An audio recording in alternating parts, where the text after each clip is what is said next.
live on tour. With that being said, let me get this backdrop off here. You see that? The nighttime skyline in the background, the nice music. And then there's me. Hi, everybody. Welcome in. Glad to have all of you here. We are live on the road. Let's do what we do. Higher is Wayne, low is available. But either way, we're about to be live on tour. By the way, shout out to Queen Sheba Darling. I was just over there supporting her and those amazing Palacers, I think. She always says, "Welcome to the Palace." So just tried to support her as well. So welcome in, everybody. Let's do what we do and go on tour, shall we? All right. So, of course, we're going to start off with Rite Aid, okay? So this is, I saw this and I wanted to bring it to y'all because some of you may have a Rite Aid where you are. So Rite Aid has filed for bankruptcy. What it means for the pharmacy chain, thank you so much for that. What it means for the pharmacy chain and its customers. Rumors of Rite Aid's plans to file bankruptcy began circulating at the end of August amid the company's mounting billions of dollars of debt, declining sales, and prescription painkiller lawsuits.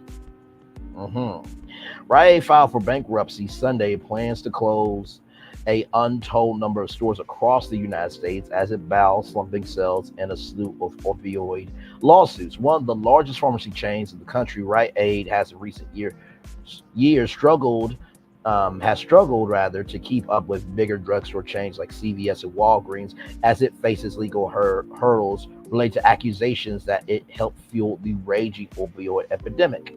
Rumors of its impending plans to file bankruptcy began circulating at the end of August amid the company's mounting millions of dollars of debt, declining sales, and more than 1,000, wait a minute now, 1,000 federal, state, and local lawsuits claiming it filled thousands of illegal prescriptions for painkillers.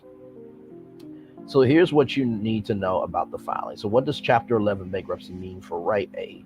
So Chapter 11 filing means that Rite Aid plans to stay in business while restructuring its debts through a court-controlled process. Rite Aid even said in a Sunday statement that it has raised $3.45 billion in financing from lenders as it continues to operate its stores while in bankruptcy. When the company last filed a financial report in June, it had $3.3 billion in debt compared to the $135,500,000 in cash it had on hand. In the statement about the Chapter 11 filing, Rite Aid laid out a restructuring plan that includes closing underperforming stores. So, what do we know about the store closures? Well, this was founded in 1962. Rite Aid was founded in 1962, and it's one of the largest pharmacy chains in the nation with more than 2,000 stores in 17 states. Most customers won't have to worry about the bankruptcy filing disrupting their ability to shop or fill prescriptions at their local stores, unless, of course, that store is now slated to close. Rite Aid, which has closed several stores in recent months, sent a media press release that is prepared to close more. So Joy Rico, a spokesperson for Rite Aid, declined to release further information about how many stores were slated to close or what timeline for closures will be reached Monday morning by USA Today. It says here, Rite Aid regularly evaluates its store portfolio to ensure that it is operating efficiently while meeting the needs of customers, communities, and associates. The company said in a statement, these efforts will further reduce the company's rent expense and are expected to strengthen its overall financial performance. So Rite Aid said in a statement that it will communicate with customers the stores that will be closing, ensuring that they'll be able to get access to the services that they need at other nearby locations. Employees at closing stores will also be transferred wherever possible. So, this is quite a lot, and I have to tell you that at the end of the day, everyone is trying their best to make it. I know in Ohio it is a huge opioid epidemic. I think there's fentanyl. It's a fentanyl epidemic where there are people addicted to fentanyl, even though fentanyl is supposed to get you off of it. It is impacting anyone and everyone around the country, whether you are affected personally or you are affected by association of a family member or a friend. So I pray for everybody in this, because it's just something that you just hope that you would never have to go through, and you don't wish that on anybody. And we all have a coping mechanism to make it through this world, good, bad, or indifferent. So what the plans do Rite Aid plans to use the bankruptcy to resolve its legal issues and also sell some of its businesses, including prescription benefit manager Elixir Solutions that it bought in 2015 for $2 billion. As a part of the bankruptcy plan, Rite Aid appointed on Sunday a new CEO to lead restructuring. Jeff Stein, who will also serve as a member of its board. Elizabeth Burr had been serving as the interim CEO since January and remained on the company's board, Rite Aid said. Stern, the founder of the financial advisory firm Stern Advisors, said in a statement, the company plans to remain in business for the long term. My priorities will include overseeing the actions now underway to strengthen the company's financial position and further advance its journey to reach its full potential as a modern neighborhood pharmacy, Stein said. The statement, I have tremendous confidence in this business and the turnaround strategy that has been developed in recent months. So here's the big thing, right? So at the top of this story, I said that they were facing opioid lawsuits. So here it is. Rite Aid legal troubles relates to its alleged role in the nationwide deadly abuse of opioids only further contributed to its mounting debt. The main lawsuits filed against Rite Aid accusing the company of not only filing prescriptions for the addictive painkillers that did not meet legal requirements. In March, the Justice Department filed a complaint against Rite Aid, asserting that it violated the Controlled Substances Act by filling prescriptions for excessive quantities of prescription painkillers that had obvious red flags. According to the Center for Disease Control and Prevention, says the rise in the U.S. opioid overdose passings can be tied to the uptick in opioid prescriptions starting in the 1990s. The drug overdose passings from prescription opioids jumped from 3,442 in 1999 to 16,706 in 2021, according to data from the National Institute on Drug Abuse. Whew, let's look at that, right?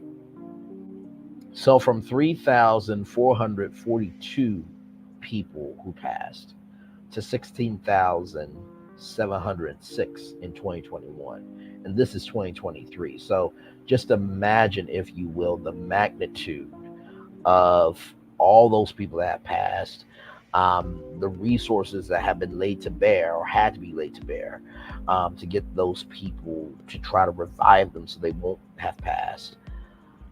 And not to mention family and friends just not able to move, not able to think, not able to navigate through such a difficult process of losing somebody. And just checking on your strong friends, y'all, because at the end of the day, just because there's a smile on their face doesn't mean that they're happy. Sometimes it could be a coping mechanism. So I wanted to bring that to y'all at the top of the show, because at the end of the day, the biggest stories need to be at the top of the show. And listen, sometimes with this show, I get tired of doing celebrity news.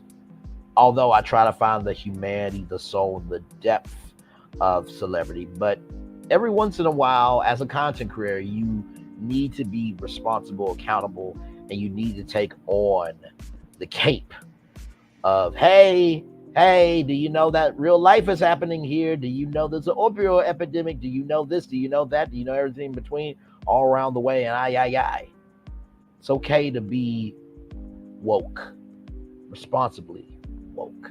All right, so that is that. Now, of course, as you guys know, the Actors Guild, Screen Actors Guild. Yes, and SAG-AFTRA. So, they are still going with this thing here.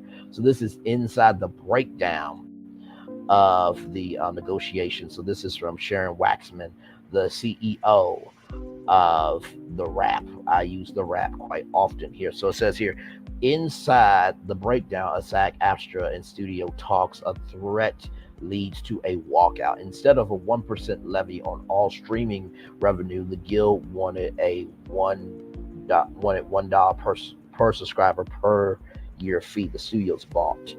It shouldn't have come to this. After 5 meetings over 10 days between 4 of Hollywood's top CEOs and the leaders of the Screen Actors Guild, it was supposed to be down to the wire for a deal.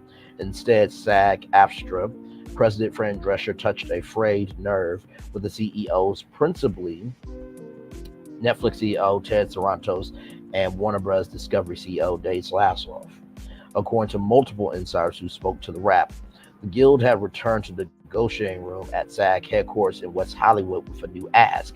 Instead of demanding a 1% levy for all streaming revenue, the Guild was demanding a flat $1 per subscriber per year fee. This was an unusual $1 revenue share, regardless of profit or any personal contributions to the success of any show, much less a company. The money will go to the Guild itself rather than individual actors on any show, and the union will decide on how to distribute. The CEOs had already rejected the idea of revenue sharing in principle, as it was untenable for their business model, but in their view, it was back. On what basis would you do that? Zaslav pressed. Drescher deflected. Think about how much better the actors' lives will be, she said. And she said what the CEOs took to be a threat. That is, if she did not get this benefit for her members, it will be back to the strike lines for all. SAG-AFTRA has been on the picket line since the strike began, but the threat seemed to indicate a robust showing along the lines of the vivacious presence of the Writers Guild America members throughout the summer.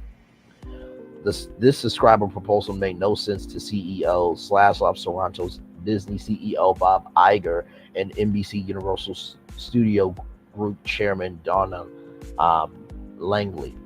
They felt that they have already offered significant increases to actors in their negotiations up to that point, and that a flat levy to the Guild on their subscription revenue was, as Serratos later put, a bridge too far. They also worry that they'll be given a similar deal to other guilds, which would cost even more in a portion of the industry streaming where most studios are losing money. It was an economic model that they could not accept. After they left the negotiating room, Serratos called his peers to circle up. Studio heads agreed that they were done talking. We are not in a socialist society, said individual on the studio side. We said, this is crazy. It made no sense. The Wrap spoke to insiders on both sides of the negotiating table, and both agreed that the breakdown was over this deal point. Even though there had been constructive negotiations between the principals for days that was supposed to lead to what both sides had hoped would be closeout proposals, it wasn't to be. Negotiations were scheduled the following day, Thursday, October 12th. Instead, within a couple of hours, the Alliance of Motion Picture and Television Producers, the 8 companies that represent the major studios, issued a statement that they were suspending talks because the gap between the two sides were too great to bridge, and a move that mirrored one that backfired in August in talks with the WGA and the AMPTP released details of their proposal to SAG-AFTRA to the public. The move was perceived as a gesture aimed at circumventing guild leadership and prompted accusations of bullying. Ooh, all right, let me breathe for a minute. That was a lot. That was quite a lot. So from what I am hearing here, right? So let me pull up some numbers here, right? So I think I'm going to use Hulu, for example. So Hulu is 50 million subscribers. So you want $1 per subscriber per year, right? So that would be $50 million every year, I think. I could be wrong. Math was not my strong suit. Unless math is coming into my bank account and clearing at my bank. I love that type of math. But that is the concept of what I am seeing here. In an interview with The Wrap on Thursday, SAG-AFTRA chief negotiator Duncan Crabtree Ireland said the new proposal that became a sticking point was their attempt to offer something different after the guild realized that the studios were never going to agree to anything that involved attachment to their revenue stream. Our committee did some soul searching and came up with a revised proposal, not attached to revenue stream, but attached to viewers and subscribers. I thought it was going to be more palatable to them, he said, adding that he fully expected them to accept the new model. In their statement issued on Wednesday evening, the studio said that the cost of this levy would amount to an additional $800 million a year. That's right, $800 million a year. Crabtree Ireland countered that characterization and said that the new proposal comes to 57 cents per subscriber, not $1, after removing non-SAG shows like reality and international content from the equation. On the studio side, an insider disputed that these nuances were presented in the negotiating room, insisting that the stated fee would be $1 per subscriber per year. They have intentionally or non-intentionally misconstrued the cost of the proposal, Crabtree Ireland said. I told them how and why Wednesday night, and they decided to leak that incorrect valuation in their press release. The correct valuation is about $500 million, a little bit less than 57 cents per subscriber per year. That's less than the postage stamp per year per subscriber. It's not that much of an ask. Drescher also expressed surprise at the studio's cost negotiations. It really came as a shock to me. What does that exactly mean? And why would you walk away from the table? It's not like we're asking for anything that's so outrageous, Drescher said to NBC on Friday. A spokesperson for SAG-AFTRA declined to comment on Sunday. The spokesperson for the AMPTP declined to comment for the story.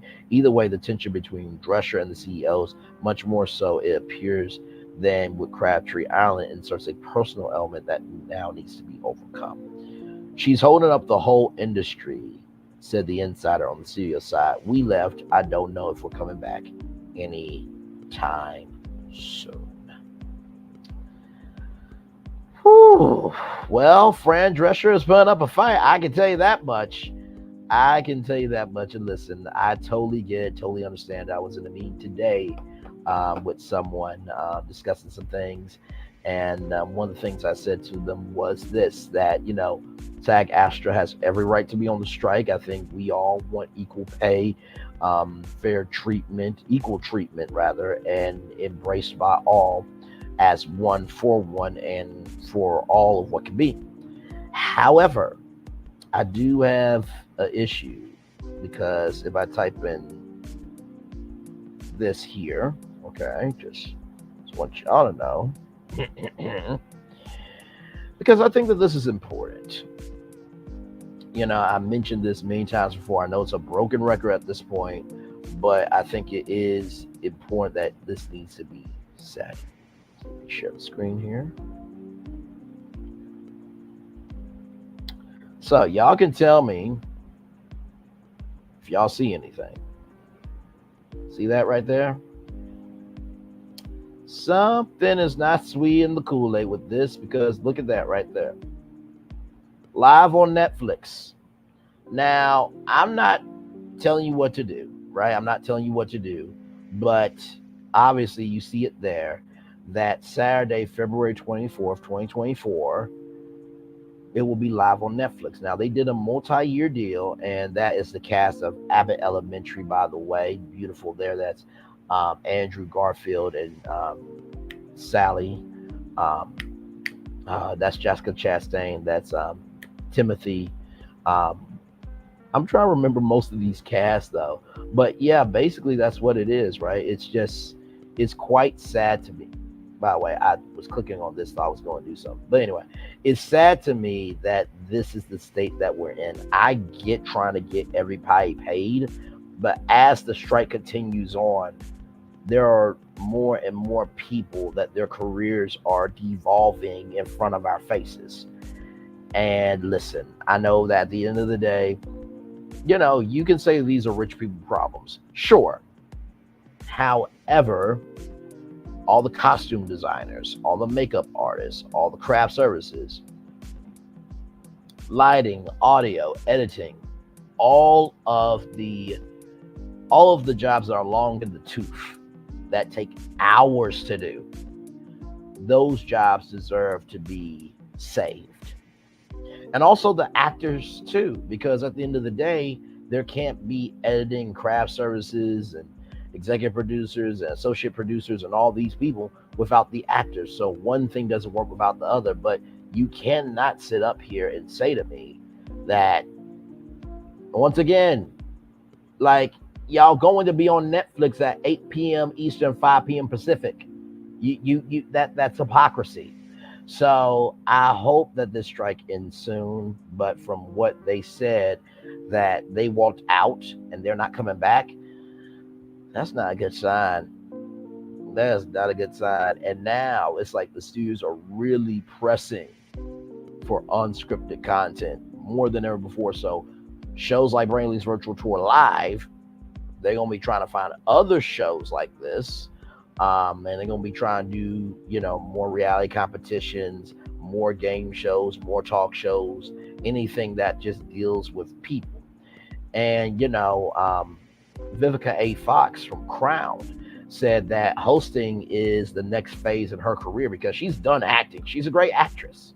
But hosting is a lot easier than acting because you don't have to remember all the lines. You don't have to be on set for 12 hours. You can work an hour a day if you're doing a daytime talk show and make $20 million. That was actually Dr. Oz's salary before he ran for a Senate seat and screwed himself. But anyway, so there is that. Now, this next story is so tragic. I didn't even know that this could happen. So I just want to give credence and respect to this before I give this to you. Okay. So this comes to us from Black Enterprise, a great source of information. A Tennessee mother gives warning after 7-year-old daughter passes away after popping balloons. After celebrating her 7-year-old daughter's birthday on September 24th, a Tennessee mother is grieving after the young girl's body was discovered in the living room. Alexandria Kelly passed away while deflating helium balloons from her birthday party. And now her mother is warning others about the dangers of not only latex balloons, but also Mylar balloons. According to a Facebook entry, the child's mother, Shauna Kelly, explained that Alexandria deflated the latex balloon filled with helium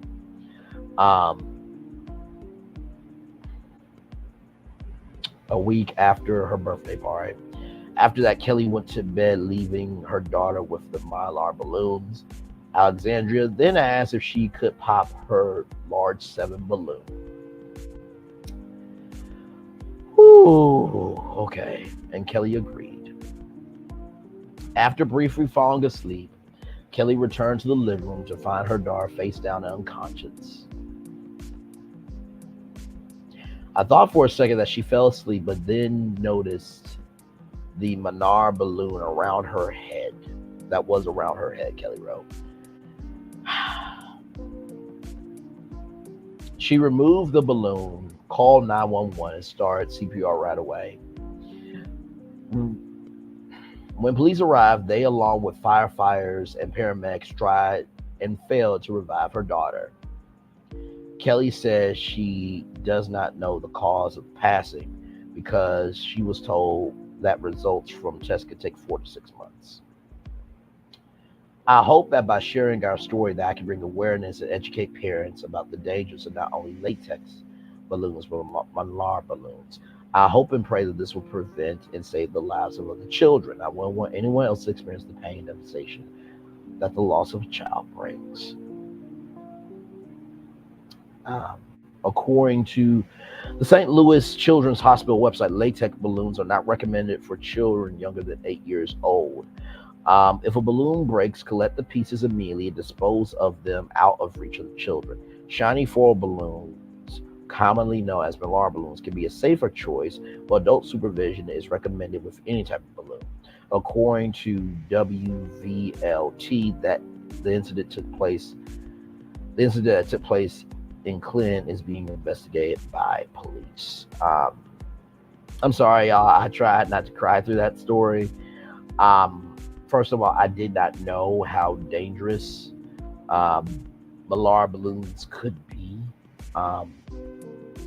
Not to mention prayers to Alexandra Kelly. I'm trying not to cry right now. Sincerely, there is no way to know that by saying yes to your child to pop a balloon. Pop balloons. It's your birthday, and to Alexandria Kelly, my mom has always said, when someone passes away, it's just another angel on the team. And I know that you turned 7 down here, but up there, you are going to get to have the time of your life. Whitney Houston's up there. MLK is up there. Michael Jackson's up there. Prince is up there. I know that you may not know who these people are, but they are legends. And my big mama is up there. And say hi to her for me, because you'll be taken care of. Oh, God. Okay. I'm not going to cry with y'all tonight. I'm not doing it. Nope, I'm not. Okay, now I'm like Wendy Williams. I need Q-tips. The shout out, prayers up, and love to Alexandria Kelly and Cassandra Kelly. And y'all, please be careful with Malar balloons. Like I said, I always show the link. So you guys can find that story on your own. But prayers for the Kelly family, love and support. That's just, whew, okay.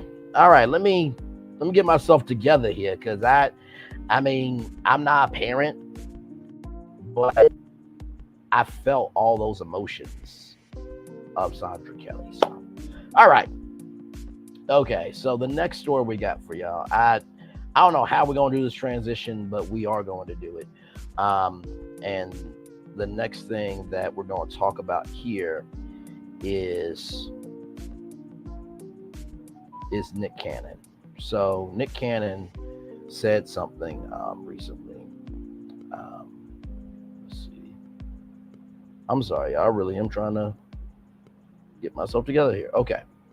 So this is what Nick Cannon said, right? So Nick Cannon talked about disliking his role in the teenage comedy film Love Don't Cost a Thing. The actor claims that he was affected by fans calling him silly based on his role in the movie when he initially tried to build a masculine reputation. So here he is talking about this. Like, Love Don't Cost a Thing, I'm gonna be honest, I didn't like that movie.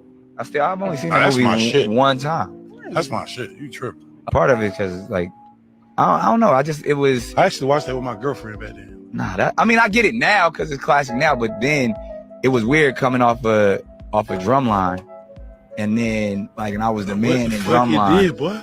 And then to have to do a movie where I was like, no, it was great acting, but I could have kept playing like A-type, strong roles, but I chose to play like the little corny, silly nerd dude. And then that, it's almost even involved in Love Don't Cost a Thing first. So that shit did bother you, people calling you silly. At that time, hell yeah, it did. That was the kid. Now I give a fuck. But like back then, and I was trying to, prove I was really from it and all that shit. So, but I probably would have just did the movies in a different order, because it would have been better to do Love Don't Cost a Thing then Drumline. But I felt like by doing Love Don't Cost a Thing after Drumline, it took a lot of the manlier roles away, because I was like a man in Drumline. But it took the aggression out of you too. Even Love Don't. So let me just say this. I totally disagree with Nick Cannon on this. Being a man is not defined by how much you do in quantity. Just like a woman is not defined by the quantity of things she can do, but it's the quality of energy that you give to your responsibilities. I remember when Love Don't Cost a Thing came out, and I remember how much fun the movie looked. I remember the pure intention, and being vulnerable with y'all, it really inspired me, because Nick Cannon did play a corny, goofy nerd, And it was a bet to transform him into a cool, suave, sophisticated young brother. If you think about this, this is like Stephen Urkel and Stefan. I'm wearing you down versus, hey, baby. It was the difference between the two with a distinction. And I will tell you, like, one of the best things, and let me find it here. One of the best things about the movie that I really thought was the simple fact that at the end of the day, to me, it was really about allowing yourself to know that just because, let me see here. I'm trying to find can y'all see it? Oh, hang on. I got to stop sharing this tab. Sorry. Let me find the tab. Because when I tell y'all, when I saw this GIF, okay, when I saw this in the movie, this gave me all the inspiration I needed, okay?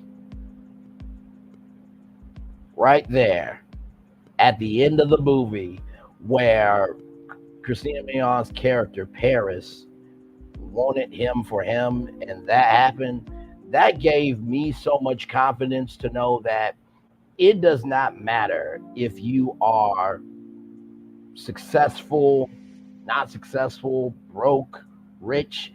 It really is, and that should always be about the person that you really are.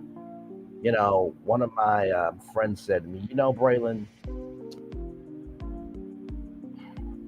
because this was a difficult time in my life. I was with a friend at my alma mater. He said, you know what?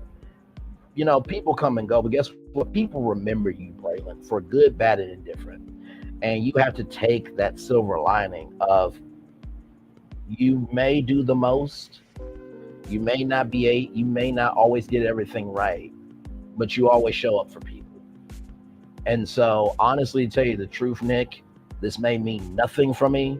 You're probably not even watching this, but I want you to know that role did not take your manhood away. I think, if anything, it showed a vulnerability in manhood that we don't often get to see in movies. We don't get to see the nerd get somebody like a Christina Milian. You know what I mean?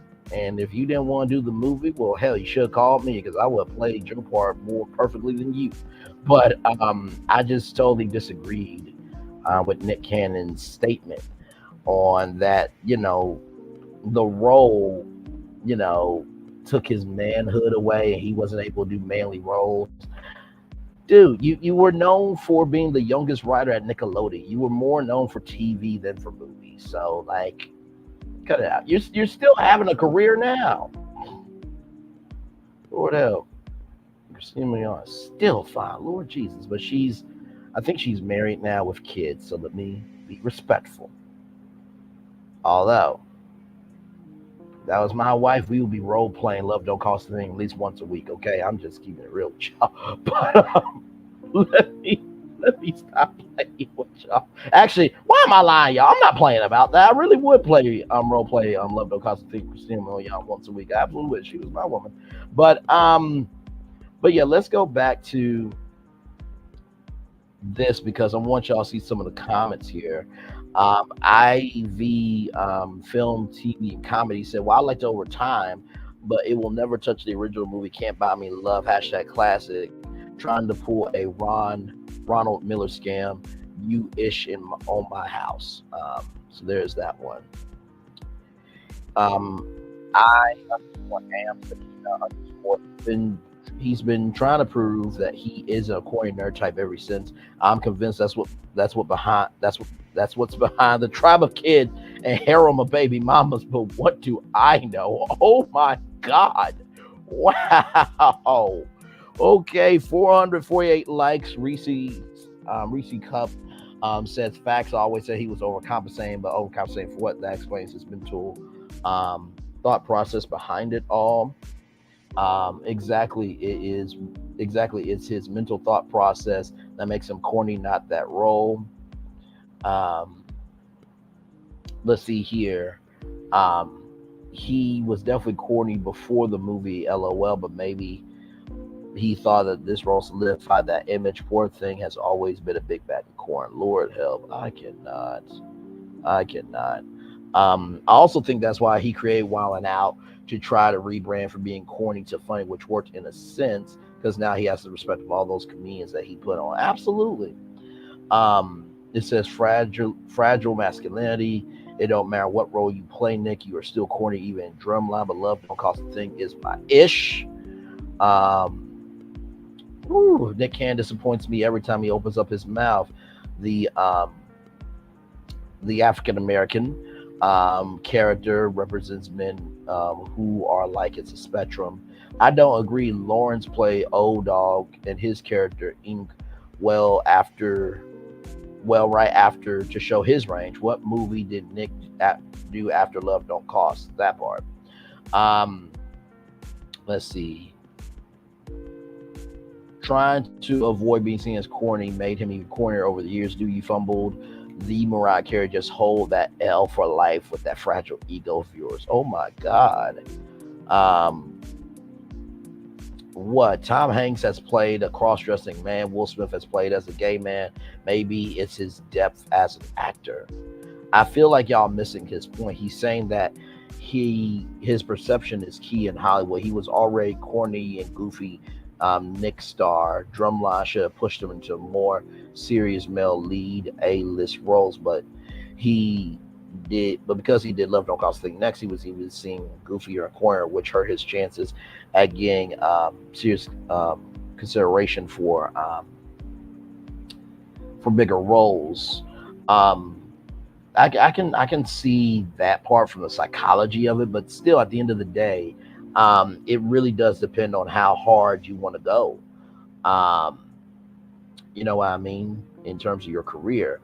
Ogie Music says Drumline was dope, but so was Love Don't Cost a Thing. But I get what he means about the or. Drumline is a serious role, so he should have more roles that would push him into an A-list actor category, where Love Don't Cost a Thing is a teen rom-com. So, and was so successful that he probably typecast that. Morgan Freeman didn't get his most phenomenal roles until he's 50 plus. I'm sure that there are many independent movies where Nick can show his diversity reset. The movie was better than your music. Nick is a whole Nickelodeon child star. Clearly, we're not going to take you in a more serious manly role. So as you can see here, this one here, I've seen Love Don't Cost a Thing way many more times than Drumline. I don't get why people allow others to get in their heads. Of course, people are going to talk ish, but we recognize where the ish talk be coming from for real. Men really be going through identity crisis because they don't want to appear soft. You know what I mean? So you can see the comments here. He's tripping. I love that movie. I love this movie. It's teenage and fun. We don't have enough clean and fun movies in our community. Small mind, don't understand versatility. So there you go. What do y'all think about it? Like I said, I think that Nick is kind of overreacting just a little bit here to this. And, like I said, at the end of the day, we are all defined by something. But guess who makes the definition of that? That's you, Nick. That's you. So, that was a lot. So with that being said, Big Willie, Will Smith came to the red table. Yes, he did. So let me get that up for y'all. So, let's see. I'm trying to see here.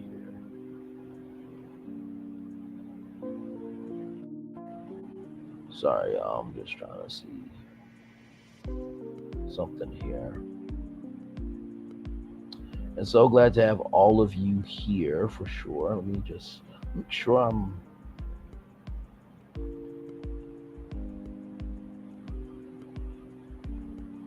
Oh, here it is. Okay. All right. So I only thought it would be fair to talk about this. Notifications have been off for Will Smith. So this is the video here. Fun fact about me. I can take a nap almost anywhere.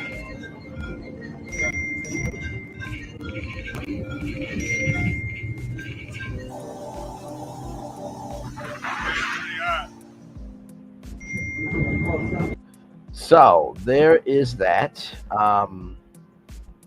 So speaking of Red Table, Jada Pinkett Smith did say this. Okay, she did say this. So apparently, it's coming back in 2024. Allegedly. The 52-year-old star confirmed, and by the way, this comes to us from our friends at rollingout.com. The 52-year-old star confirmed that she will be reviving the talk show with her daughter, Willow Smith, and her mother, Adrienne Gammy Banfield Norris, after the series was canceled by Facebook Watch earlier this year. The Red Table is coming back. We are in the works of a situation right now. So next year, Pinkett Smith said in response to a fan question during a live stream event on October 14th, the Gotham actress explained that the show could not return beforehand because she had been occupied by work on her tell-all memoir, Worthy, while Willow has been busy with her music career. I think she's been doing rock and roll and things like that for sure. We could not do the Red Table while I was writing this book and while Willow was on her music journey, she explained to Good Housekeeping and Talk Shop Live. As y'all know here, y'all know the deal here, as y'all can see. She was in a dark place in terms of her mental health. She wanted to commit suicide. I just remember being in some of the darkest places and just feel like no one saw me, and then there's nothing more lonely than not having anybody around you that can relate to you or see you. And Banfield Norris failed to apologize for failing to notice her daughter's inner turmoil. I have to tell you how much I love you. I have to apologize to you again for not seeing you in some of these moments when you were such a stage of depression and me not even understanding that. So, and Will Smith, he comments. So this is what he actually he said this, and then he did an Instagram post that I want to show y'all, and this was a smooth post. But in an email to the New York Times, Smith expressed that Pinkett Smith's revelation about their marriage in her memoir woke him up. He realized that she had been living a life more on the edge and that she is more resilient, clever, and compassionate than he understood. When you've been with someone for more than half of your life, a sort of emotional blindness sets in. You can all too easily lose your sensitivity to the hidden nuances and subtle beauties. I will agree with that to a point, but in the same token, though, like, that's life. We all have emotional blindness to stuff. I mean, hell, sometimes we want to be blind to things. And, I'm going to show y'all a clip here in a minute because I was on ATLian last night. Yes, I was on ATLian last night. And I'm going to show you the exchange I had with ATLian. It was quite interesting because there are some people saying that Jada should be able to tell her memoir. So I'm going to give y'all my take on that with that clip. And then, of course, the kids talked about it as well. The kids are saying that they feel bad for their dad. So this is, and people have said that at the end of the day, these people know what they're doing. They're not going to leave each other. I mean, I get that. I really do. However, the same token, though, I feel that, listen, at the end of the day, some stuff we just don't need to know. And I feel like this story has been played out for a very, very long time. So right here, the two young stars whose parents are Will Smith and Jada Pinkett Smith are said to be wishing some things had made to the public sphere after their mother made some shocking revelations, including her and Will's breakup 7 years ago while promoting her new memoir, Worthy. An insider told Entertainment Tonight that Willow, 22, and Jada, 25, feel bad for their dad with all the recent headlines about their parents. They know that he has been going through a lot lately, and this isn't helping. They wish some of the family's private matters were made private. The source add. Meanwhile, the insider said the 55-year-old actor who has a son, Trey Smith, with ex-wife Cherie Zampino, is trying to stay busy, has been hanging out with his good friends and his kids. He hasn't tried to let any of the outside noise. He said Patton Will loves Jada and feels that he has always had her back and always will. He has been trying to be supportive while also taking care of himself. Ooh.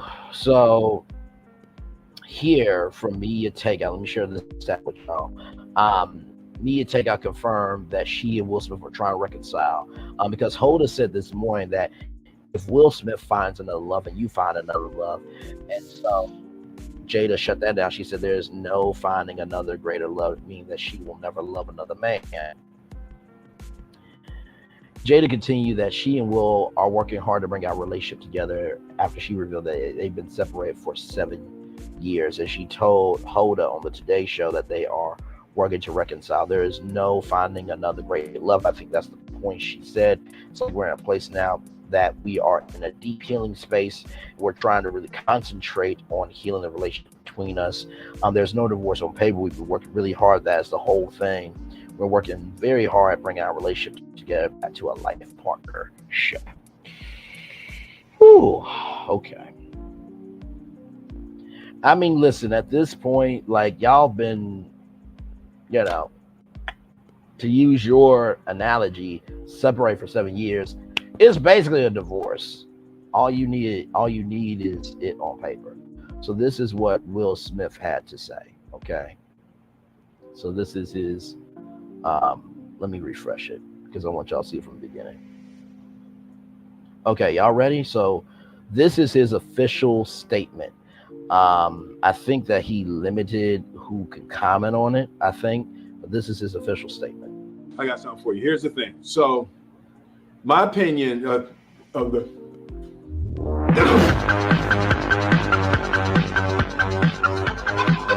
I got something for you. Here's the thing. So, my opinion of the.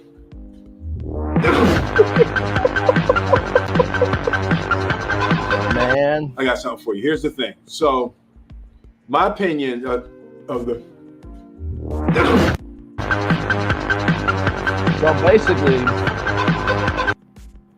So basically, what he's saying is that he is so far removed from this, he could give two damns about it in so many words. And I agree with him. Like I said, at the end of the day, it's time to move on.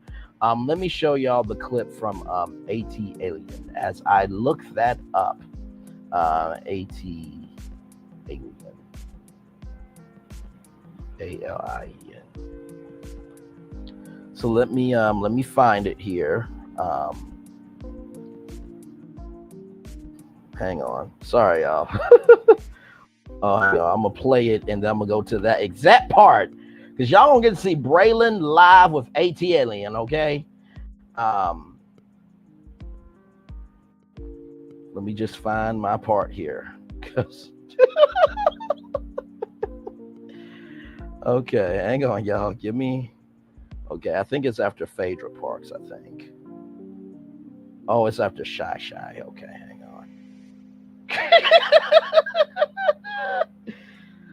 Okay, hang on. I'm trying to find it.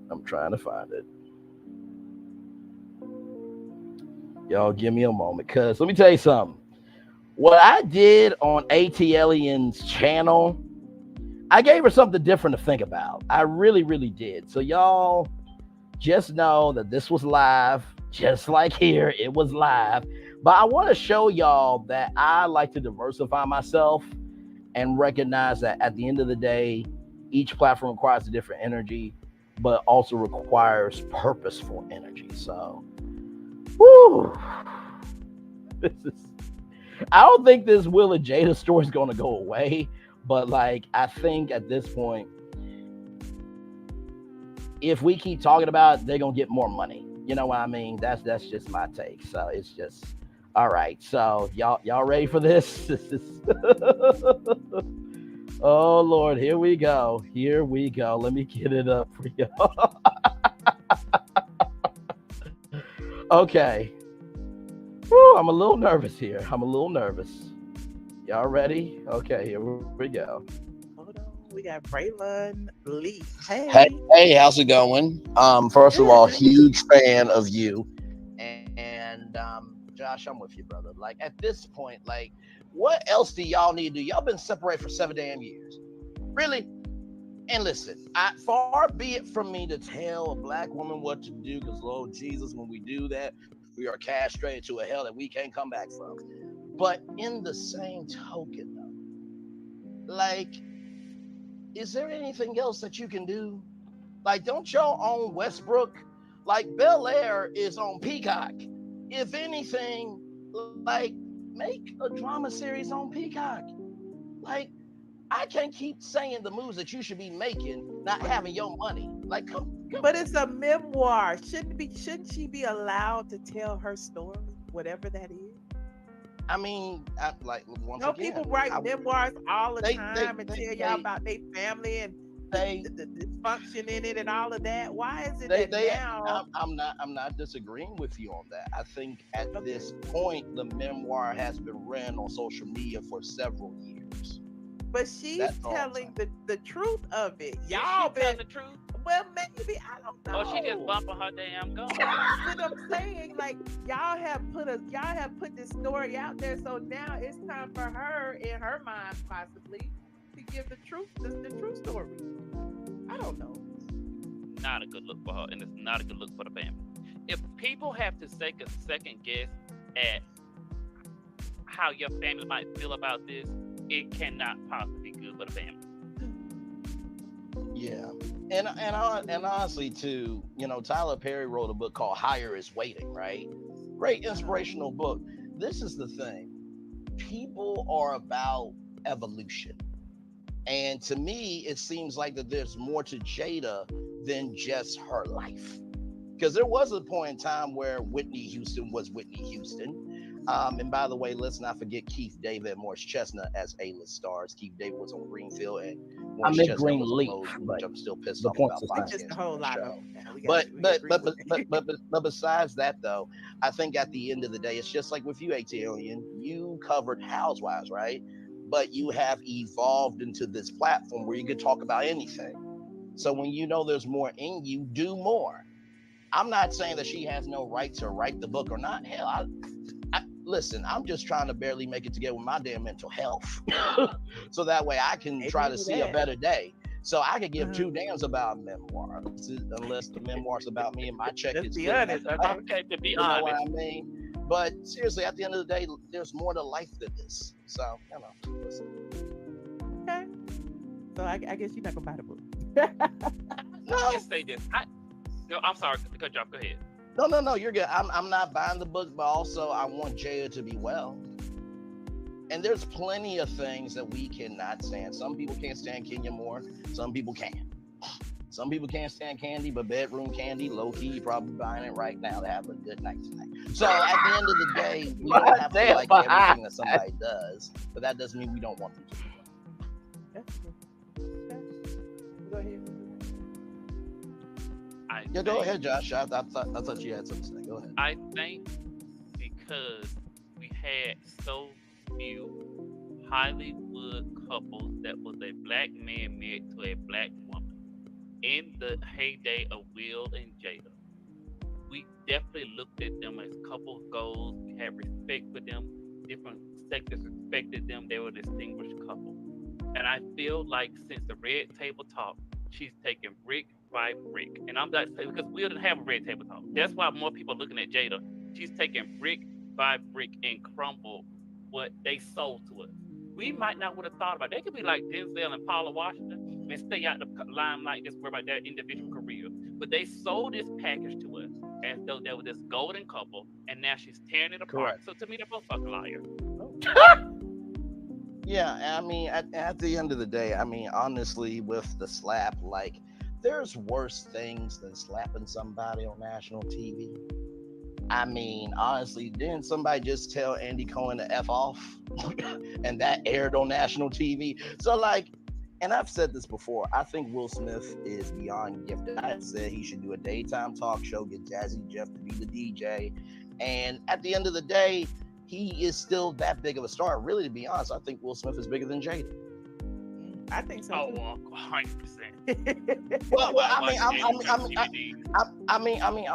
I'm saying that because the Jada fans are going to go crazy for saying that. But at the end of the day, like, when the Black Book of History for media is read, Will Smith will have chapters.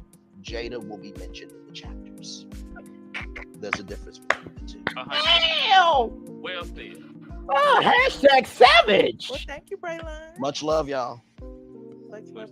Thank you. Look, somebody said Beyonce and Jay-Z.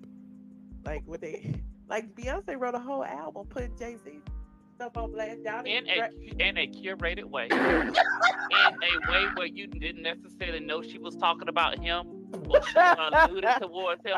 She never sat down yes, and go ran. ahead and defend Beyonce. No, she never sat down and just ran that damn man down. So as you can tell, I laid it down. You understand? As you can tell, I laid it down. Shout out to ATLian. Love her. Like, comment, share, subscribe to her. And that brother Josh is hilarious.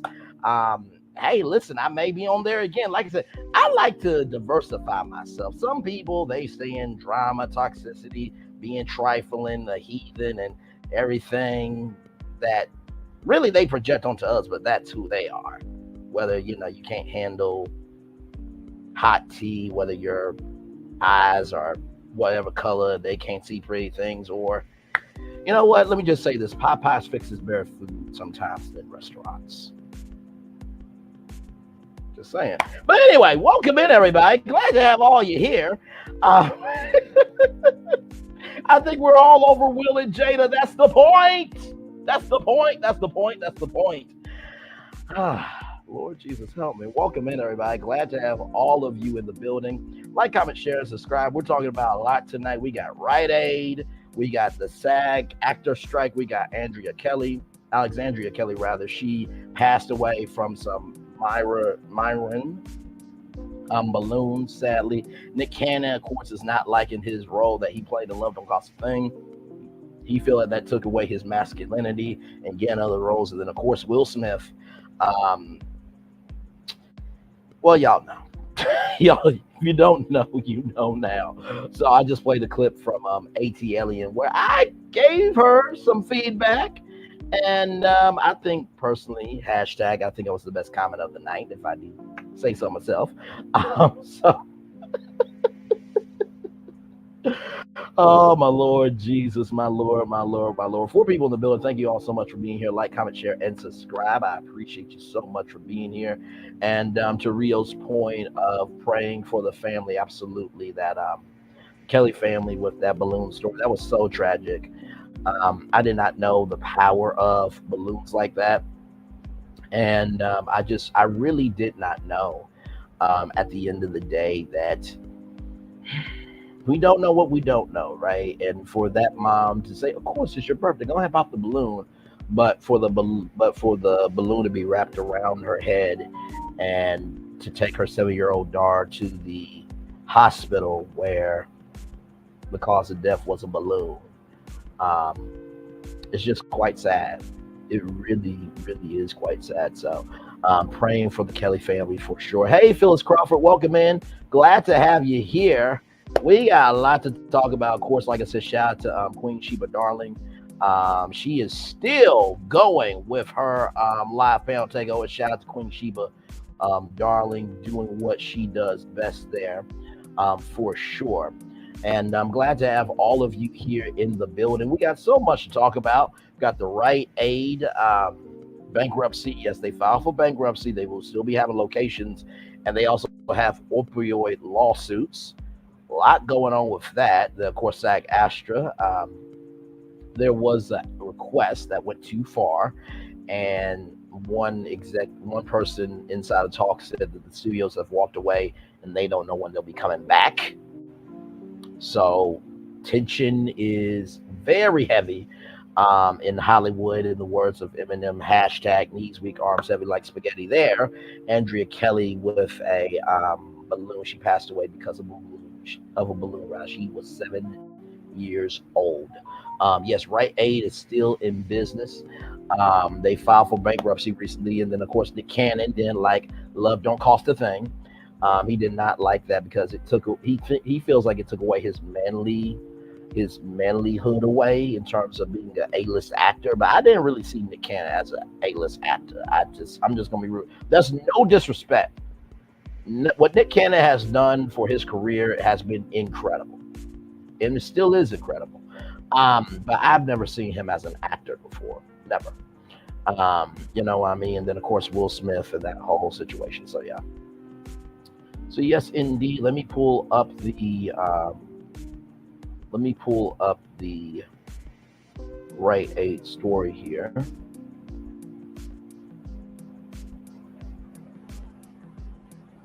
So yes, right here, it says right here, Rite Aid legal troubles related to its alleged role in the nationwide deadly abuse of opioids, only further mounting debt. Many lawsuits filed against Rite Aid accused the company of knowingly filing prescriptions for the addictive painkillers that did not meet legal requirements. In March, the Justice Department filed a complaint against Rite Aid, asserting that it violated the Controlled Substances Act by filling prescriptions for excessive quantities of prescription painkillers that had obvious red flags.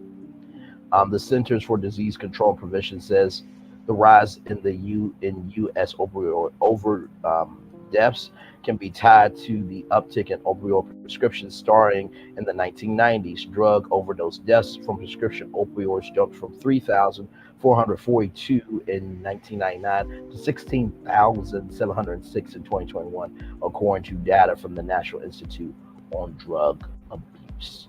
So a lot going on there. Yeah, I know, right? But hey, listen, I think with e-commerce, it has definitely changed the game, and being able to go and get your prescriptions filled, and you can pick them up when they bring your prescriptions out to you, things like that. I think that definitely has changed the game. And like I said before, this opioid epidemic is impacting so many. Sorry, y'all. It's impacting so many. Oh, hang on. Sorry, y'all. It's impacting so many people around the country and around the world. So you definitely want to be praying for those people, for sure. So a lot going on tonight. Glad to have all of you here in the building with me here on Virtual Tour Live. I definitely appreciate all of you being here. Listen, I love doing this show because at the end of the day, I'm able to give some soul to these topics that can be salacious out the way and just woo, Lord help. It could be a lot. It can definitely be a lot. So let me see. I'm on TMZ right now just to see if there is anything going on. Let's see here. Let's see. Of course, I'm not talking about Kim and Croy. Let's see.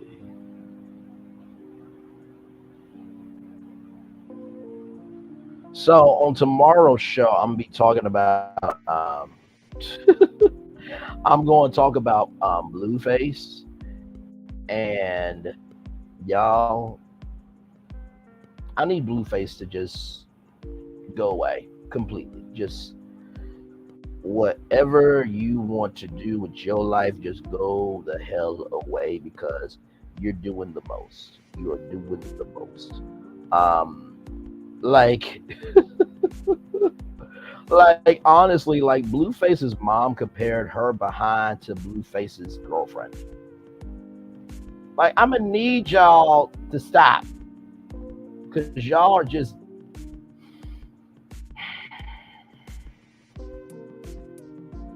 like, I don't know.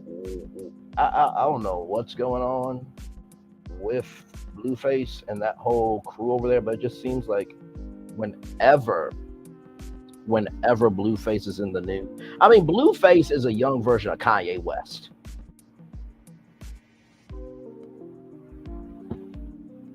I said it. Like, just from disrespecting his baby mama in a video when Chris Brown was saying y'all put up Blueface and Christian Rock up on a pedestal, and Blueface said you hit the wrong itch. Really? So this is the thing I really don't get about our society. We will put up people like that, but yet we'll hold the gate code for good people like myself and other people who's just trying to get in the door. Explain that to me. Because if anything that Blueface has done or Kanye West did, if one of us were to do it out here, it will be game over. Game over. Like, Blueface made a whole music label called MILF Music. I'm not going to tell y'all what MILF means, but if you want to look it up, and then come on back and let me know how you really feel. And he said, and I quote, the only thing that you have to do for MILF Music is to have a baby daddy as a reference. And he said, the more hate you get on your comments with 10,000 hates would be better than 1,000 loves. And I'm just, Mr. J, welcome in. Glad to have you here. Good sir. It's your first time. Welcome in. Glad to have you here.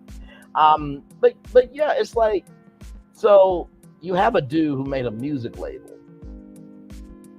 disrespecting women who are moms, right? The only reference you need is a baby daddy.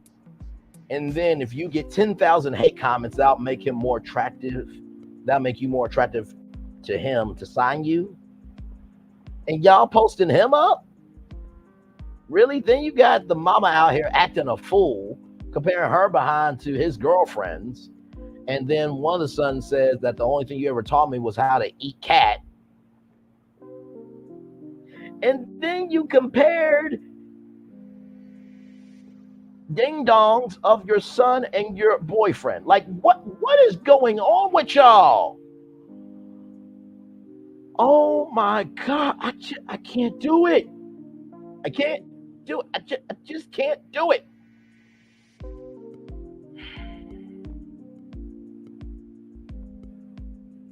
I'll tell y'all about the story tomorrow.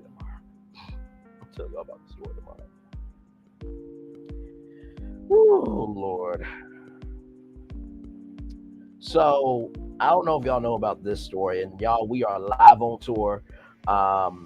Welcome in. Glad to have you here. And y'all, it is, the world is a lot. Okay, I'm just going to say that the world is a lot for sure. Glad to have all of you here. Like, comment, share, and subscribe.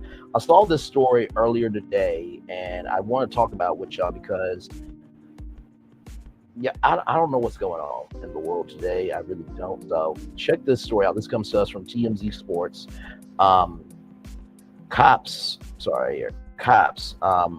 Terrell Owens struck by car after argument during a basketball game. Terrell Owens was hit by a car on Monday night, and it's all because he got into a tiff with someone during a pickup basketball game earlier in the evening, according to the cops. Law enforcement tells TMZ Sports that Owens have been hooping in the Calabasas area. For those of you who don't know what Calabasas is all about, Calabasas is where Kim Kardashian and many other celebrities live. I think Tamar Braxton and Vince lived in Calabasas. But anyway, it's a place where all celebrities live.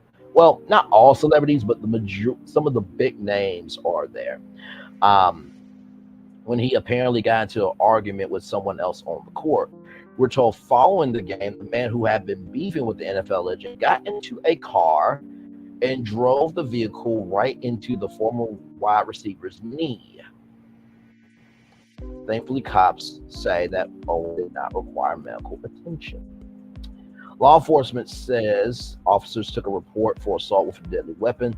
Though no arrests have been made, investigation remains ongoing. Of course, Owens, of course, have been involved in several similar bizarre incidents since his retirement back in 2022, when he got into a wild argument with a female neighbor that actually led to criminal charges toward the woman. Later that year, he was involved in a fist fight with a heckler outside of a CVS.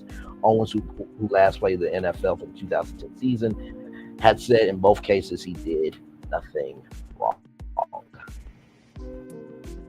Okay, Terrell. Like, some stuff you just gotta know how to let go of. Like, it is not worth it to get into an argument with somebody that you know what they have ain't gonna matter to you tomorrow. Like, and then to drive a car into the knee, not to the torso, into your knee, basically paralyzing you from walking. Now, Terrell should not have done what he did. Okay? Because guess what? People don't fight with hands no more. They don't. And that could have ended badly. Horribly. However, That does not give you the right to get in your car and drive into someone's knee. Y'all, people are crazy out here. Okay. Crazy. But yeah, I saw that. I was just like, wow. I want to talk to y'all about it. So let me see if there's any more stories here. Let me see.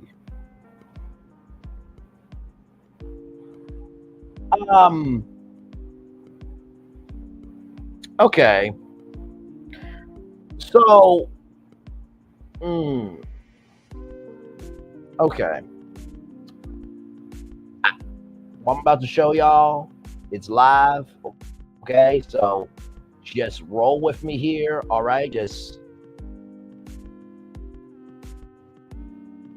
I can't. There's some things in life I can't do, and this story I'm about to show y'all right now. So, teen mom Caitlin Lowry makes placenta smoothie and art after the birth of her 5th child. Okay.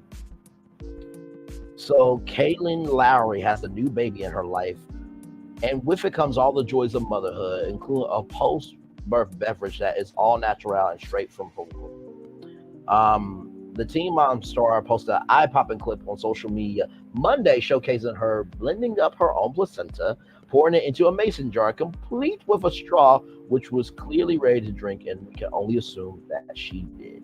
Now, I'm going to stop sharing because the next part of it, I don't want y'all to see. So I'm going to read this part, okay? And I'm just going to give the description of what is being seen here, because I don't know if I can show placenta on YouTube, so we're just going to cover ourselves just in case. She wasn't just going to ingest her own placenta, though it looked like Caitlin spread it around on paper as well, showing off different art pieces with her portal leftovers. We'll just say this: the placenta Picassos aren't half bad. Looks like she/her fam took precautions handling it using gloves and unprotected gear. KL writes the whole experience. This is the second time I got to work with Lancaster Placenta Co. So I'm going to stop sharing this. I'm just going to tell y'all what I see. So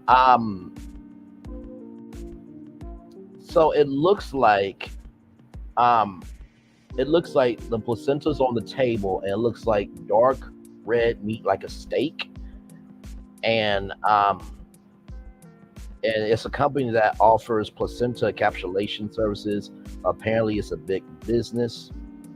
Of course, all of this placenta fun comes on the heels of her announcing that she welcomed another kid, her 5th, a son named Rio, and she shares the baby with her BF Elijah Scott. Caitlin revealed last week that she gave birth last year, and keeping it under wraps.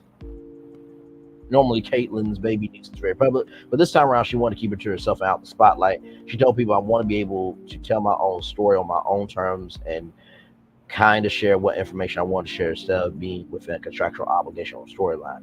Caitlin has 4 of the children: 3-year-old Cree, 6-year-old Lux, 9-year-old Lincoln, 13-year-old Isaac, and her newest bundle of joys named Rio. So I'm going to share this part of the story so you guys can see. But just, I'm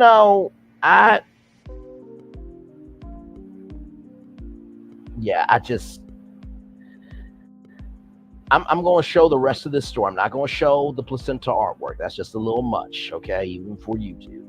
But here are the words here so you guys can see. It's a beautiful family. But yeah, I just wanted to, and then these are moms who also ate their placentas. So I will drop the link in the chat, and if you want to look at that, that is on you. But I'm only dropping the link in the chat for full transparency purposes, okay? I'm just gonna drop this here. Hashtag you were told. I'm just gonna let y'all know that y'all were told. So I'm going to drop the link now. If you want to come on up and give your take on any of the stories that we are talking about tonight, And we do have a lot to talk about. Rite Aid filing for bankruptcy. We talked about the actor strike, rather. The writer strike is over, but the actor strike is still rolling on. Alexandra Kelly, who passed away from Myra Balloon. Nick Cannon not liking the fact that he did Love Don't Cost a Thing. And Will Smith, well, y'all know Will Smith. So yeah, let me pin the link here. Right, there you go. The link is pinned. If you want to come on up, feel free as I find more stories on TMZ. There's just some things we just don't need to know. Okay.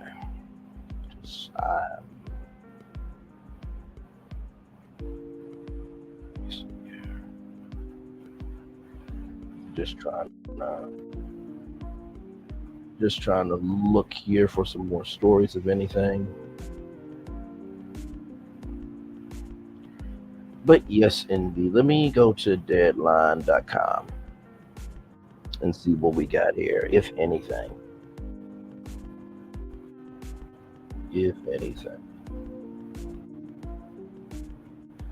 Oh, wait a minute. What? Oh, come on. Okay. So I got to let y'all know about this story here. So for those of you who love sports, this is a very important story for y'all. I literally just saw this on deadline.com. So don't at me for it, but I just want y'all to know. 5 people in the building. Thank you all so much for being here. Like, comment, share, and subscribe. So Showtime is shutting down its sports division. That's right. And you see that there. We will get to that as well. But Showtime is shutting down its sports division. Let me go back up. It says the changes at Showtime continue. Paramount Global confirmed Tuesday that the network's sports operation will be dissolved by the end of the year. Showtime will honor its 2023 obligations, airing the remaining boxing commitments.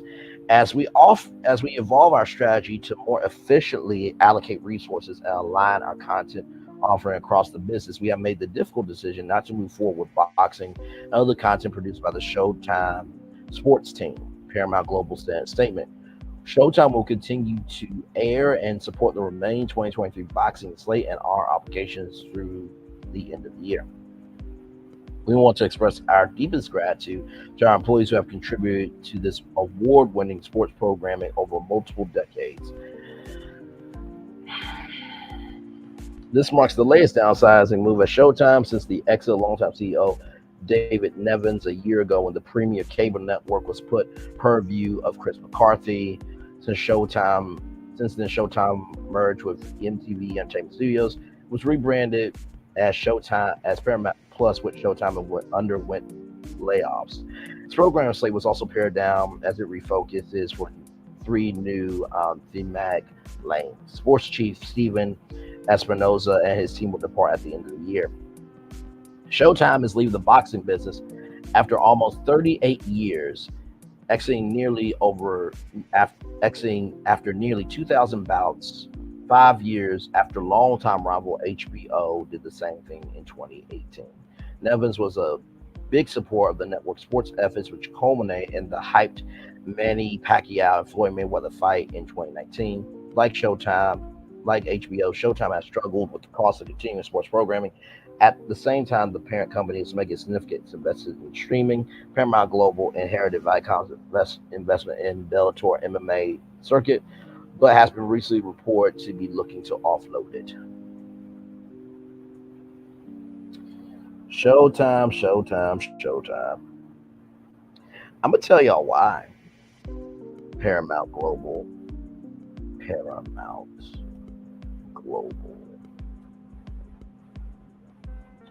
I'm gonna tell y'all why. Because this is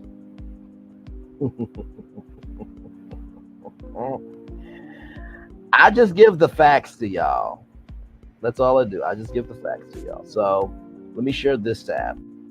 So Paramount Global debit cut to justify above junk by Moody's.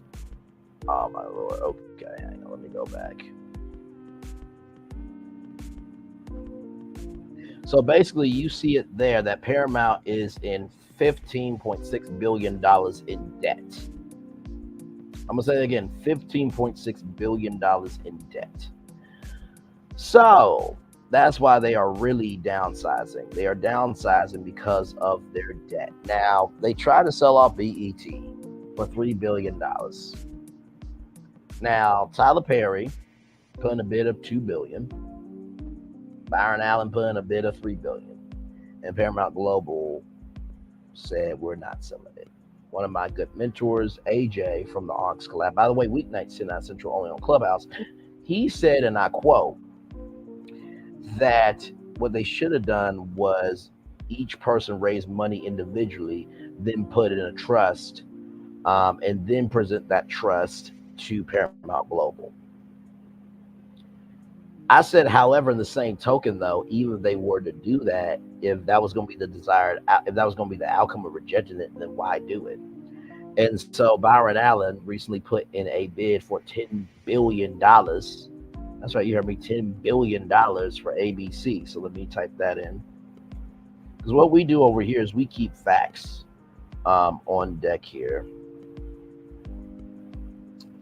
And y'all, when I saw this, I'm just like, wait a minute.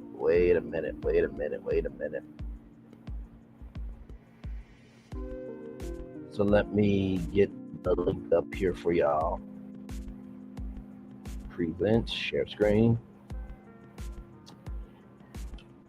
Right here, Byron Allen, $10 billion off for ABC and other Disney networks. Capital is not an issue, but Bob Iger is not ready yet to pursue a linear sale. And so Allen was asked sit down at the Code conference with CNBC correspondent Julia Borstein. She asked when she asked Allen if he had a specific plan on how much the bid would be financed, he replied, "Oh, absolutely," without going into any details. Earlier this month, word emerged that local TV giant Nexstar Media Group has held talks with Disney about ABC and the company's 8 own local stations. Allen Media Group, which holdings include the Weather Channel, local stations of film and television production operations, also interested in buying FX and National Geographic Channel. I told y'all why I think that this would be a very dumb decision, because Disney and ABC have a very close partnership. When Walt Disney tried to build Disneyland, he went to every network and ABC was dead last in the rings. They were so dead last in the rings that ABC invested money into the park. So for the first 5 years, it was owned by Walt Disney Pictures, Walt Disney, and ABC. And the reason why Bob Iger should not sell ABC is for this reason. NBC Universal, they make, all the movies and TV shows and everything else, right? There's a thing called Universal Orlando. So like when Minions happened, guess what? They were able to broadcast live on the Today Show about the new ride, right? So the way NBC is a promotional vehicle for Universal to be able to promote their whole company, it's the same thing with ABC and Disney. When a new Disney movie arrives, guess what? They go on Good Morning America, they go on Live, they go on Tamron Hall, they go on The View, they go on GMA3, they do 2020 specials, they do things on Hulu. So you getting rid of ABC ruins your power to be able to promote yourself fully, freely, and without conflict of interest. I don't think Bob Iger was in his right mind when he said that to me. I don't think that he was in his right mind. Yeah. Y'all tell me why. And I absolutely love phone calls from prison. But there's another phone call from prison. Shirley says that her marriage feels stronger now, and Ernesto feels like he's on TV. Well, okay, you feel like you're on TV. Okay. I'm on TV. But you're on TV for something different. Oh, Lord help. I cannot. me see. Oh Lord, I don't know, y'all. I just do not know.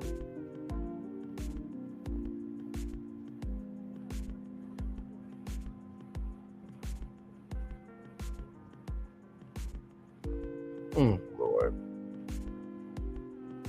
Hang on, y'all. I'm just saying hey to some good old people there.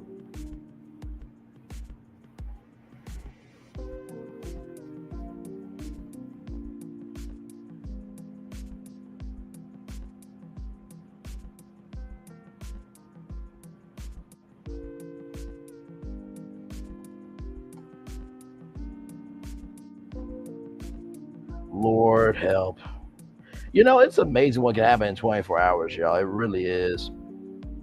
It really, truly is amazing. It really is. So I'm glad that all of you here, Mr. J. I hope that you come back for sure. And thank you for being here. I'm still rolling with y'all. We've been on the road doing this virtual tour for 1 hour, 27 minutes, and 5 seconds. Been rolling through so many topics tonight. I really do mean so many topics tonight. Let me see. Okay. All right. Interesting. Very, very interesting. Oh man, so much going on. So much going on in the world today. I just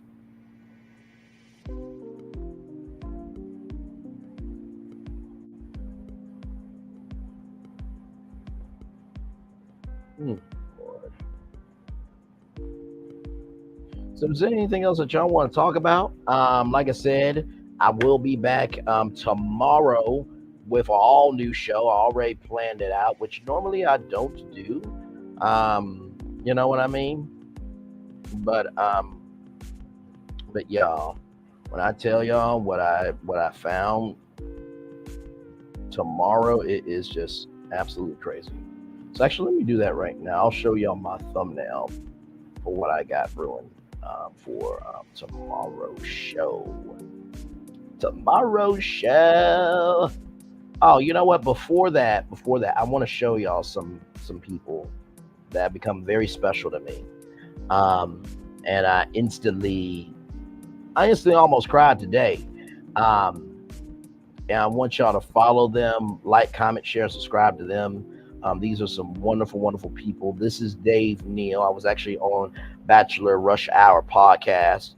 I will be listening to that phone call a little bit later. But these ladies here are called the Black Roses, and they have been on Clubhouse, the same app that I am on. And they have been working, and they got to be interviewed by the Dave Neal. And he said that he has never went in depth about Bachelor in Paradise as much as he's went in depth with them. So I know them personally, and I spoke to one of them on Instagram today and just showing some love. So y'all, they are called the Black Roses. They were called Black Bachelorettes, but now they are called the Black Roses. Please like, comment, share, and subscribe to them. They are a great group of ladies. I love them. I value them. I appreciate them. And they're about their ish. So, you know, when people say, oh, there's bad content creators, that's not true. Not everyone is bad. Now, some people are toxic. Some people are hateful. Some people are trifling. Some people are a waste of space, and some people are a waste of thought. If that's not you, that ain't at you. If it doesn't apply, let it fly. But if you let it fly, it must apply. But y'all support the Black Roses for sure. I love those ladies and so damn proud of them for sure. Just wanted to give some love to them for that. Y'all give me a moment as I pull up the show I got for y'all on tomorrow. Yes, indeed. I do have a show for y'all tomorrow. I'm going to show y'all what it is. So y'all get prepared for it.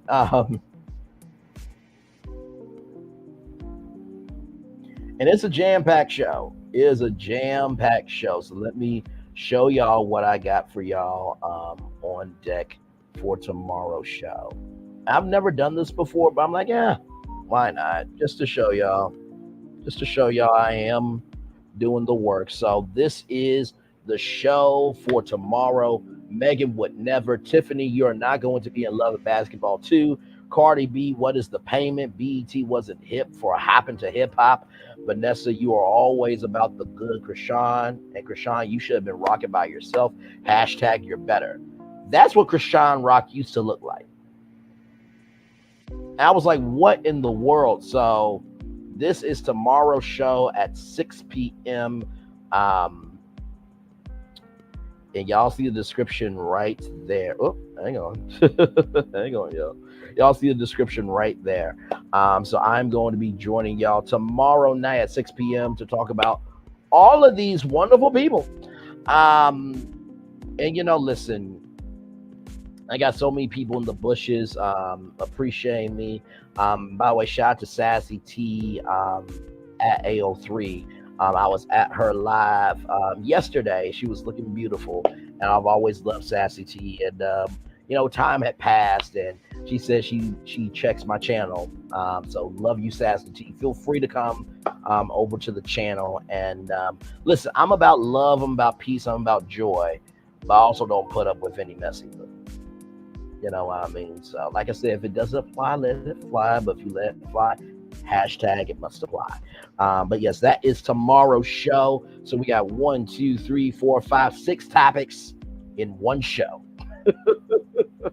I don't know how I really do it. I really don't. Here's the thing. I try to make sure that whatever we're talking about is something that I still care about by the time 6 o'clock comes around. And if I don't care about it, then I don't do it. And then there's been times where something has happened breaking news wise that I instantly change the thumbnail and add it to the show. So, but yes, indeed. Oh, Kathy Cruel, prayers up to you, Queen. She's got surgery in the morning, y'all. So prayers up to her. By the way, shout out to the Gossip Girls podcast, Wente Talk, Brown Skin Girl, and Drop the Mic. Absolutely love those ladies for sure. Such a great group of people. See, there are good women on YouTube, and there are good men on YouTube. Just gotta know where to go. So, but yes, indeed, 3 people in the building. Thank you all so much. Like, comment, share, and subscribe. Yeah, and by the way, this is the first time that I do it. It's been over at my channel. I love it. And like I said, I want male viewership because at the end of the day, I think that my channel, at the end of the day, really should be a channel for all. And I get so sick of men can't do this, men can't do that, all around the way, blase, blase. Men can cry, men can be pissed, men can be happy. And I think the day that we stop telling each other what our emotions should be is the day we'll have more of a regulated society. Real talk. Like, I mean, I talked about hair relaxers on my virtual tour live. Like, did y'all hear that story anywhere else? Probably not. But yeah, I think we gotta quit limiting ourselves when it comes to our emotions and what we can share and not share. You know, I mean, not everything needs to be public, obviously. Okay, not everything needs to be public, but yes, that is tomorrow's show. That's going to be a very big show. And then of course, Saturday, I gotta go in the studio and get ready for Love and Marriage Huntsville. I gotta get the thumbnails and everything together. But yes, I will see y'all Saturday for the best after show, if I do say so myself, of course, besides Brown Skin Girl, who also goes live at 8 Central, only on YouTube. So yes, I will see y'all for the Love and Marriage Huntsville after show Saturday night. But then before that, 3:05, we're going to cover Ready to Love, Make a Move. We covered Ready to Love this past season, and Janelle.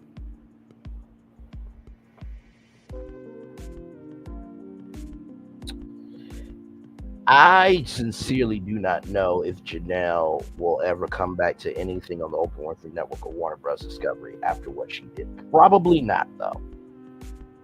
Probably not.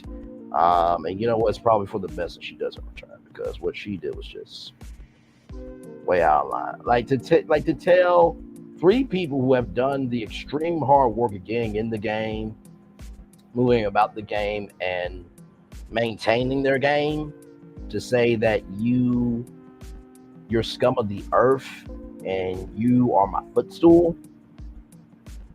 I just don't know. I just don't know.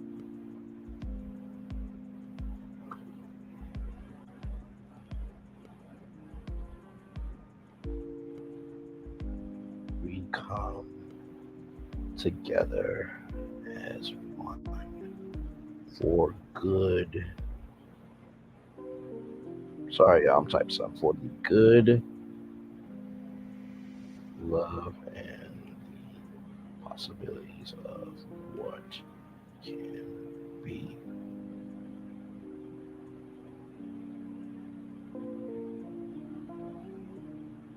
There we go.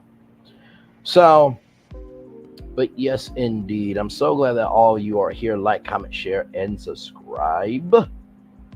Oh my lord, that's tomorrow's show. Can't wait to do that one with you all. Let's see. I'm trying to see if there's anything. Oh yes, the Alec Baldwin thing. I told y'all we were gonna cover that. Give me a moment. Because for those of you who don't know about Alec Baldwin, he was on the set of a movie called Rust, and he shot off a gun that ended the life of Helena Hutchins. So I'm going to read that story to you all right now live. All right, here we go. Alec Baldwin, everybody, set to face new involuntary manslaughter charges, Rust prosecutors say. Just over 6 months after criminal charges were dropped against Alec Baldwin for the 2021 killing of Rust cinematographer. Sorry, I was just trying to find my pen. Okay, I can't find it anyway. Helena Hutchins' new involuntary manslaughter claims could be put before a grand jury in a matter of weeks. After extensive investigation over the past several months, additional facts have come to life that we believe show Mr. Baldwin has criminal culpability in the passing of Helena Hutchins and the shooting of Joel Souza. Said special prosecutors Kerry Morsey and Jason Lewis today of the tragedy on the New Mexico set of the indie Western on October 21st, 2 years ago. We believe the appropriate course of action is to permit a panel of New Mexico citizens to determine from here whether Mr. Baldwin should be held over for the criminal trial. The duo added Tuesday. Earlier this month, special prosecutors accused Baldwin and Rust producers of obstructing the investigation into what really happened that fatal day at the Bonanza Creek Ranch set in the Land of Enchantment. While a blow to Baldwin, who has always insisted he never pulled the trigger on the gun that ended Hutchins' life and injured Rust director Joel Souza, the haunting possibilities of refiled charges was never far from reality. Though Baldwin saw criminal charges against him in the death of Hutchins dropped in April, the newly minted special prosecutors in the case never ruled out refiling manslaughter or the claims against him if more evidence came in, which sounds like what happened. It's unfortunate that a terrible tragedy has turned into this misguided prosecution. Baldwin's lawyers, Nicholas and Alex Spiro of Quinn Amble today. We won't answer any charges in court. We're both FBI and independent weapons examiners disputing the multi-Emmy winner's contention that he did not pull the trigger on the replica 1873 revolver. It may prove hard to achieve the result Baldwin and his New York City attorneys desire. Although Alec Baldwin repeatedly denies pulling the trigger, given the test findings and observations report here, the trigger had to be pulled or depressed sufficiently to release the fully cocked or retracted hammer of the evidence revolver, declared the damning Special Prosecutors Report Commission August 2nd from Lucy and Haag and Michael Haag. At present, only former Rust armor Hannah Gutierrez Reed is facing charges, likely similar to Baldwin. If he is recharged, Reed is facing a maximum of 18 months behind bars, around $5,000 in fines if a jury finds her guilty verdict on the current charges. Looking at the involuntary manslaughter claims plus evidence tampering charges, Reed has pleaded not guilty. Reed's case is currently scheduled to go to trial in February, a timetable that could change if Baldwin is recharged. Today's shift in the Rust case comes a week after a pivotal filing on Russ Producers' effort to squash a subpoena that went against Baldwin. On October 10th, New Mexico Judge Mary Malone Sumner ruled against Russ Movie Productions and Baldwin Eldorado Pictures to hand over to special prosecutors internal documents fully detailing the actor's producing role on the film, centering on what Baldwin stood to gain financially in his producer role. Morrissey and Lewis wanted to know how much Baldwin knew of the cost-cutting, safety concerns, and crew anxiety about conditions and pay. Without Reed on the crew, a resurrected Russ finished filming in Montana this spring and is currently out on the international market looking for buyers, which means Russ could be released as the criminal case starts up again for Baldwin and various criminal trials throughout the courts of California and Mexico. Whew. Lord. And like I said too, when it comes to stunts, there's usually a stunts coordinator that they will level out everything that needs to happen when it comes to big stunts like that, because a revolver from that decade, once you pull it, it's pulled. Like there's no silencer, there's no stopper. And no, that's not the right terminology for it, but yeah, you know what I mean. So I think we'll probably end with this last story you guys saw with Halle Berry. So I wanted to show y'all that. Give me a moment. Well, I'll show y'all that one and then one more, and then we'll head out. So Matthew Vaughn says he quit X-Men: The Last Stand after scheming to deceive Halle Berry to signing for return for fake Storm script. So one of the main reasons I quit X-Men 3, this is a true story. Hollywood is really political, and tell us something that we don't know. He said during NYCC, so that's New York Comic Con, via Screen Rant, I went to the executive's office and I saw a X3 script. It was a lot fair. I asked, "What is this draft?" They were like, "Don't worry about it." He continued, so I grabbed it and opened up the first page. It said, "Africa, kids dying from no water. Storm creates a thunderstorm to save all these children." I thought it was a pretty cool idea. I said, "What is this?" They said, "This is the Halle Berry script because she hasn't signed on yet. This is what she wants it to be. Once she signs on, we'll throw it in the bin." I thought, if you're going to do that to an Oscar-winning actress who plays Storm, I'll quit, though I'm mincemeat. Vaughn would drop out directing the X-Men film and went on to direct Stardust. Berry ultimately signed up to reprise the role of Storm in the 2006 film that ended up being directed by Brett Ratner. The scene that was described in the fake script did not make the final cut of the film. Yeah, that was quite disrespectful.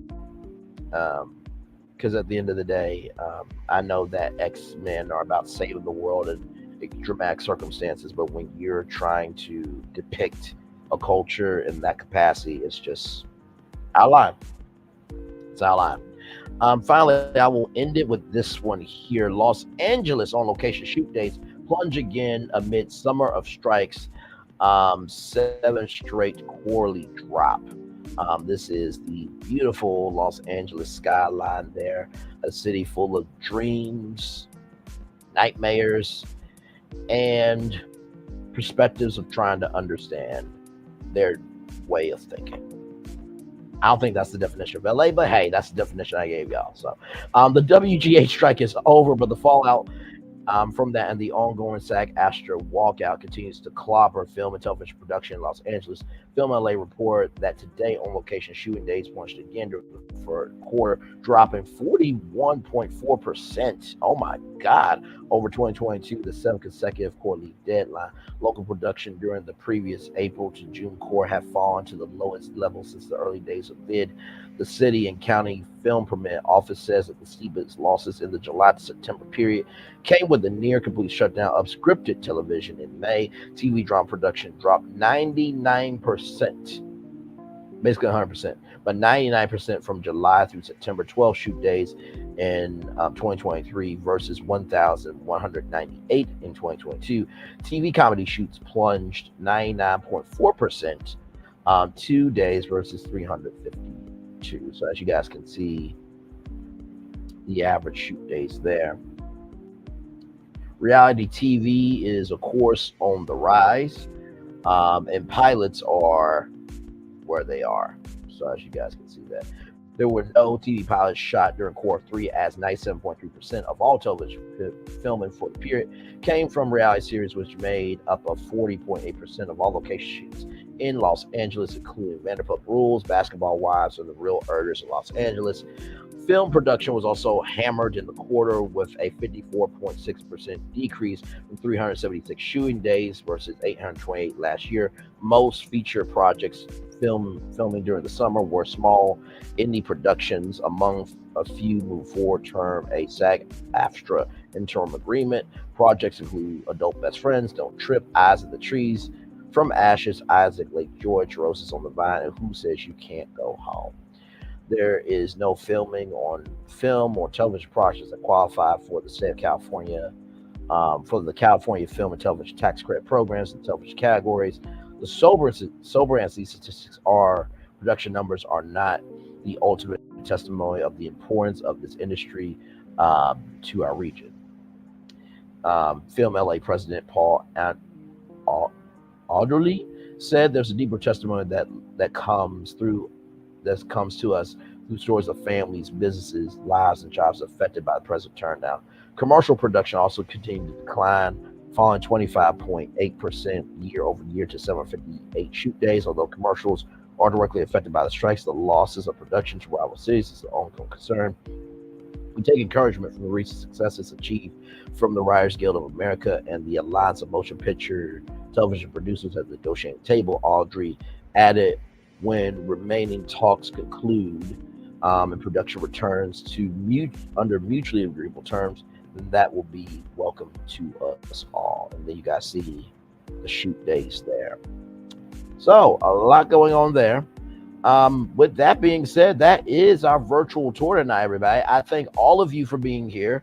It's time now for the best outro on YouTube. If I do, before I do that, time for the Daily Mulberry. What am I doing?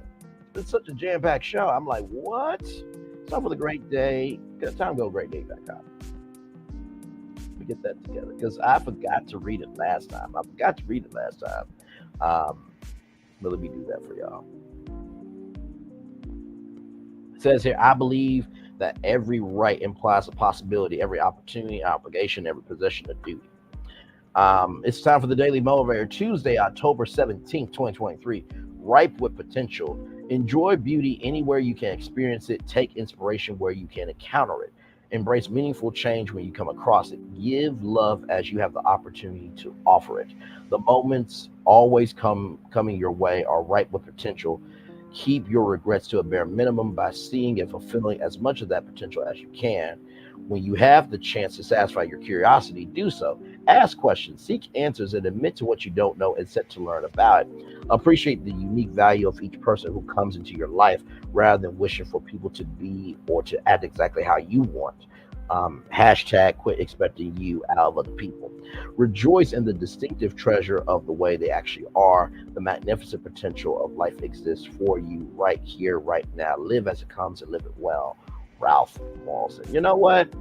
Another great daily motivator. I always love ending the show with these because at the end of the day, we all need something to inspire us. So I feel like when it comes with potential, you have to do the work in order for the potential to return an investment. You have to. And some of us are not doing the work. Some of us are telling other people to work, but we're not working, right? So we got to get out of that. Number two, I also truly believe that sometimes the reason why potential is complicated is because of the first step we have to take. And Dr. Martin Luther King Jr. said, faith is taking the first step even when you don't see the whole staircase. So recognizing that you have to take the first step, and taking the first step versus doing the work are two completely different things. Because you can take a step, but you're not doing any work after the step. And finally, at the end of the day, we all have something within us that can lay dormant and close or be open and bright. So with that being said, it's time to give you guys the best outro on YouTube, if I do say so myself. Know what you do and do what you know. Never say you weren't born special, because you were always born a blessing. Trust you may not be where you want to be. By the end of it, you'll be where you need to be. Doing what you've been chosen to do. Why is one thing to call yourself? It's another thing to be chosen. One love, much love, all love. I ask for time with you. You ask for time with me. Hopefully by spending time together, we'll rise up to be great together. And always remember, where you're doing radio, television, YouTube, living your best life, or you're just recognizing that, hey, at the end of the day, it's not about the quantity of things you do that determine where you go. It's the quality of energy that you give to everything you do that makes you who you are. Make sure the replay is not just for you to watch it, not just for you to listen to it, but for you to want to experience it again. I love you. I value. I appreciate you. I'll see you real soon. Good night, everybody. Feel the love. I'll send it right back to you. Good night, everybody.